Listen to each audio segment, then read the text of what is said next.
So the lifestyle factors that affect your body, mainly the skin and the hair, include your diet regimen, your exercise, and your hormonal status, as well as nutritional deficiencies.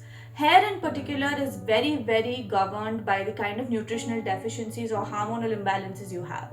Most people try to look for an instant solution like a shampoo or a serum that immediately stops your hair loss and sort of, grows it. No, you cannot do that. Everything that you use has to be used in conjunction with identifying if there's another underlying issue. Are you iron deficient? Are you serum ferritin deficient? Is your vitamin D so low? Is your vitamin B12 okay? And also just looking at if your values are in the range is not sufficient sometimes when you're trying to do targeted treatment for good hair. So that's just one example of how nutritional deficiencies play a role. The other aspect is the hormones.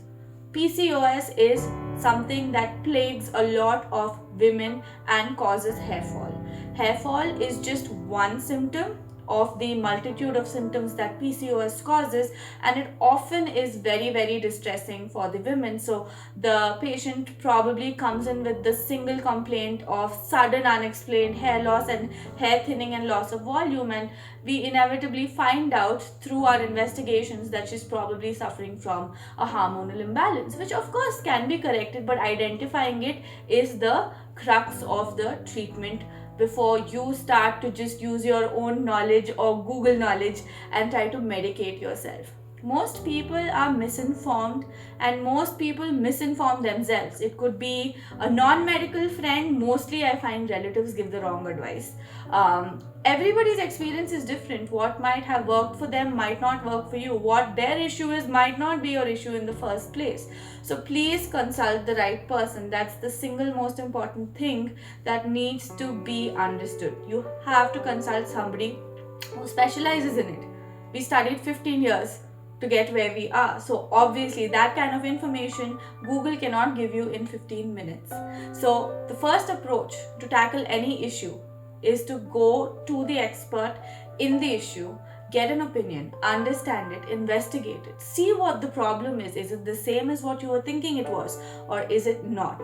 So investigating the issue and approaching the right person to get the right information, to educate yourself from the right sources is of immense importance. A lot of home remedies seem to be really popular just because they're natural. You have to understand that natural doesn't mean safe. And just because it says chemical doesn't mean it's dangerous.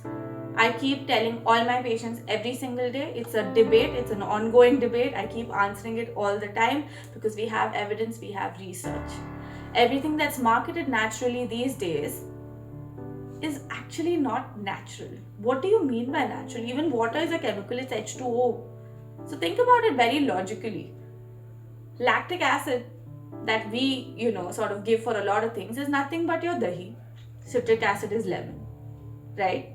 Ascorbic acid or citric acid is lemon. Tartaric acid is natural again, it's found in tomatoes. Malic acid is found in apples. Kojic acid is found in mushrooms. And these are some things that we use. It's just labeled chemical because it needs to have a shelf life and there are some preservatives added to it. And there are some other components added to it so that these formulations don't harm the skin. They're all acids at the end of the day. You will not believe the number of cases that I've seen who put garlic and nimbu and toothpaste and all sorts of things. I see the consequences. The dermatologist see the consequences. Your YouTube blogger is not going to see your consequences.